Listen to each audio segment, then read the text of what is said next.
नमस्कार दोस्तों। Art of stock market की लर्निंग एजुकेशनल इंफॉर्मेशन और नॉलेजेबल वीडियो में फिर से आपका एक बार स्वागत है। दोस्तों आज हम जिस कंपनी के स्टॉक को एनालिसिस और डिस्कशन करने वाले हैं वो दोस्तों कहीं ना कहीं कंज्यूमर डिक्शनरीज मतलब टू व्हीलर सेक्टर से जुड़ी हुई कंपनी देखने को मिल रही है। दोस्तों आज हम बात करने वाले हैं ओला इलेक्ट्रिकल मोबिलिटी की, जो कि India based two wheeler EV manufacturing company मानी जाती है। और दोस्तों अभी चर्चा का विषय इसलिए बनी हुई है क्योंकि इससे रिलेटेड कई कई न्यूज निकल कर आ रही है, इस कारण से थोड़ी सी चर्चा का विषय बनी हुई है। तो इससे रिलेटेड आज हम आपसे बात करने वाले हैं। तो दोस्तों किस सेगमेंट से जुड़ी हुई कंपनी है, किस कंपनी की आज हम बात करने वाले हैं, उसके बारे में हमने आपसे ओवरव्यू डिस्कस किया। अब हम इससे रिलेटेड अभी फिलहाल के सेशन में क्या न्यूज निकल कर आई है उसको एजुकेशनल लर्निंग इंफॉर्मेशन नॉलेजेबल तरीके से या दोस्तों परस्पेक्टिव से डिस्कस कर लेते हैं। तो दोस्तों आइए अब कंपनी से रिलेटेड क्या न्यूज निकल कर आई है उसको एजुकेशनल लर्निंग इंफॉर्मेशन पर्पज से डिस्कस करते हैं।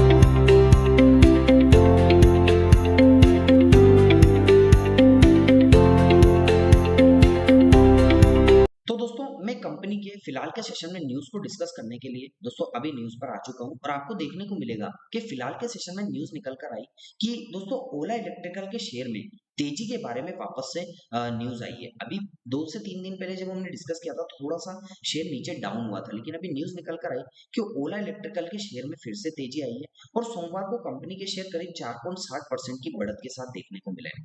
इसका बड़ा कारण नीति आयोग की एक रिपोर्ट रही है। तो दोस्तों नीति आयोग की रिपोर्ट आई, इस कारण से थोड़ी सी इसमें बढ़त देखने को मिली, ऐसी न्यूज निकल कर आई।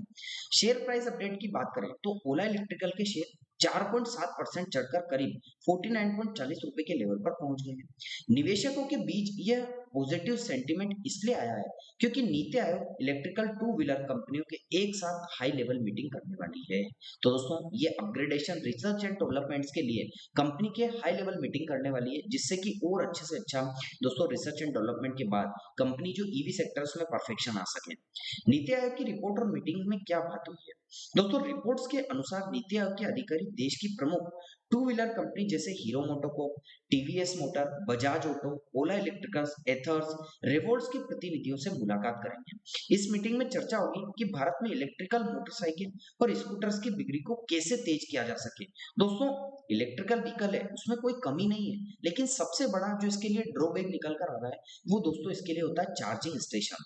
दोस्तों चार्जिंग स्टेशन हमारे देश में अभी इतने बन नहीं पाए हैं और फास्ट चार्ज चाहिए, क्योंकि दोस्तों फास्ट चार्जिंग जब तक यहाँ पर अवेलेबल नहीं होगी तब तक टू व्हीलर की जो बिक्री है या कहा जाए तो सेलिंग है उसमें आपको बूस्टअप देखने को नहीं मिलेगा। और जैसे ये प्रॉब्लम रिजोल्व होती है दोस्तों आप देखेंगे कि भारत में इलेक्ट्रिकल व्हीकल जो है उनकी दोस्तों बिक्री में एक भूचाल आ जाएगा। मतलब लोग धीरे धीरे इलेक्ट्रिकल व्हीकल जो अभी कहा जाए दोस्तों तो जो क्रूड ऑयल बेस्ड जो ऑटोमोबाइल्स है उसमें जो शिफ्टिंग है उससे दोस्तों शिफ्ट होकर धीरे धीरे जो लोग हैं वो ईवी सेक्टर की ओर जाने लगेंगे और धीरे धीरे आ भी रहे हैं दोस्तों। इसी कारण से नीति आयोग ने इसकी रिसर्च एंड डेवलपमेंट और ओवरव्यू और अपडेट्स देने के लिए और कुछ ओपिनियन मांगने के लिए अभी फिलहाल के सेशन में मीटिंग की है।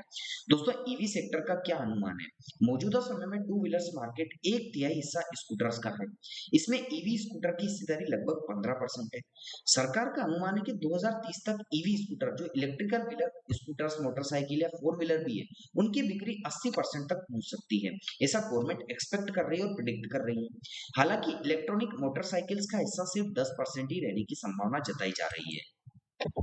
अब दोस्तों बाद में बात करें कि सरकार का बड़ा कदम क्या निकल कर आया है, तो दोस्तों हाल ही में 15 अगस्त का जो प्राइम मिनिस्टर मोदी जी हैं उनका जो लाल किले से ऐलान है कि इस दिवाली कई प्रोडक्ट्स पर जीएसटी की कटौती की जाएगी।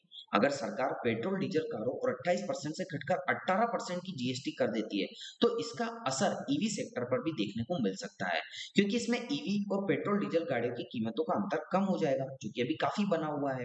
अब कंपनी का क्वार्टर्स का रिजल्ट क्या निकल कर आया है, लेकिन दोस्तों ओला इलेक्ट्रिकल जो है उसके जून तिमाही की वित्तीय रूप से अच्छी नहीं रही है, ऐसी न्यूज निकल कर आई है।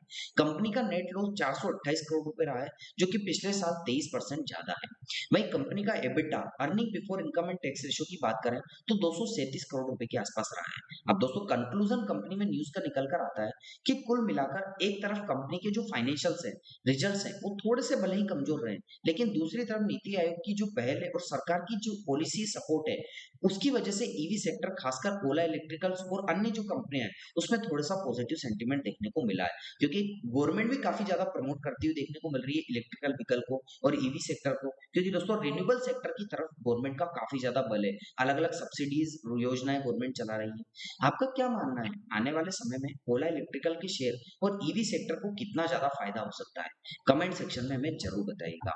और दोस्तों डिस्क्लेमर मैं आपको ये दे दूं, ये वीडियो सिर्फ जानकारी उद्देश्य से आपके लिए बनाया गया है, किसी भी प्रकार की इन्वेस्टमेंट एडवाइस निवेश सलाह नहीं है। शेयर मार्केट जोखिमों के अधीन है, इसलिए आप किसी भी प्रकार का निर्णय लेने से पहले अपने फाइनेंशियल एडवाइजर से जरूर सलाह लें। ये मेरा डिस्क्लेमर है। तो दोस्तों मैंने कंपनी से रिलेटेड जो न्यूज निकल कर आई थी उसको एजुकेशन लर्निंग इन्फॉर्मेशन पर्पज से डिस्कस किया।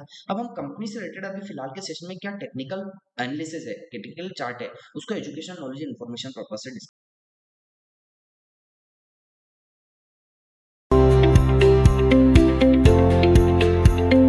दोस्तों मैं ओला इलेक्ट्रिकल्स के फिलहाल के सेशन में चार्ट को डिस्कस करने के लिए वीकली चार्ट पर आ चुका हूं। जैसा कि आपको देखने को मिलेगा, जब इसका आईपीओ आया था तो एक बड़ी हाइक क्रिएट हुई थी, लेकिन फिर अब थोड़ा सा जो इंपल्सिव करेक्टिव वेव के पैटर्न में इलेक्ट्रिक वेव की थ्योरी उसके हिसाब से लो पोजीशन में भी स्टॉक देखने को मिल रहा है। अब प्राइस इन दो जो लाइन है उनके पैरेलली घूमती हुई देखने को मिल रही है। जैसा कि आपको देखने को मिलेगा कि प्राइस जब आया था, जैसा कि यहाँ सपोर्ट लिया फर्स्ट टाइम, फिर एक इंपल्सिव क्रिएट हुई, फिर नीचे की साइड आया तो फिर वापस इसी लेवल के आसपास सपोर्ट लिया तो सेकंड सपोर्ट जनरेट हुआ, फिर इंपल्सिव क्रिएट हुई, फिर नीचे आया तो थर्ड टाइम सपोर्ट लिया, फिर इंपल्सिव क्रिएट हुई और फिर दोस्तों यहाँ तक फोर्थ टाइम सपोर्ट लिया। तो ये ऑटोमेटिकली इसके लिए क्या हो जाती है, सपोर्ट ट्रेंड लाइन बनकर उठ रही है, जो कि हमने यहाँ पर इंडिकेट करके भी आपको बता रखी है। अब ऊपर की साइड की बात करें तो प्राइस जब भी यहाँ पर रेजिस्टेंस लिया, जैसे कि फर्स्ट टाइम आया रिजेक्शन लिया, सेकंड टाइम आया और दोस्तों यहाँ पर रेजिस्टेंस क्रिएट हुआ, तो ये दोस्तों ऑटोमेटिकली इसकी रेजिस्टेंस ट्रेंड लाइन निकल कर आई है। अब प्राइस कहीं ना कहीं तो मूवमेंट करेगा। प्राइस यदि ऊपर नीचे कहीं ना कहीं मूवमेंट करता है, यदि प्राइस ऊपर की साइड मूवमेंट करता है तो फर्स्ट रेजिस्टेंस 63 से 64 का लेवल होगा, इसको ब्रेक करता है तो जो सेकंड रेजिस्टेंस निकल कर आएगा वो 97 से 98 का लेवल निकल कर आ सकता है। तो ये दो लेवल्स रेजिस्टेंस लेवल पर आप नजर बनाकर रखिएगा। लेकिन ऐसा होता है कि प्राइस दोस्तों नीचे की साइड गिरता है तो जो फर्स्ट सपोर्ट निकल कर आएगा वो 41 से 40 का लेवल निकल कर आ सकता है। इन दो ऊपर की साइड रेजिस्टेंस और नीचे की साइड सपोर्ट, जो कि एजुकेशन लर्निंग इन्फॉर्मेशन पर्पज से डिस्कस किए, इन पर नजर बनाकर रखिएगा और कैंडलस्टिक के और प्राइस एक्शन के बिहेवियर पर भी नजर बनाकर रखिएगा। अब दोस्तों टेक्निकल्स की बात करें तो 9 डे का एक्सपोनेंशियल मूवमेंट, अभी प्राइस इसके ऊपर ट्रेड कर रहा है, पिछले कुछ समय से प्राइस इसके नीचे ट्रेड कर रहा था, लेकिन अभी जो दो कैंडल बनी है वीकली वो इसके ऊपर ट्रेड कर रही है।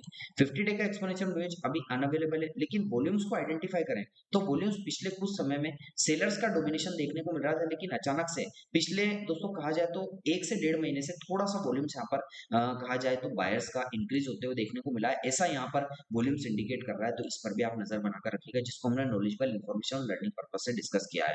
दोस्तों यहाँ भी नजर बनाकर रखिएगा।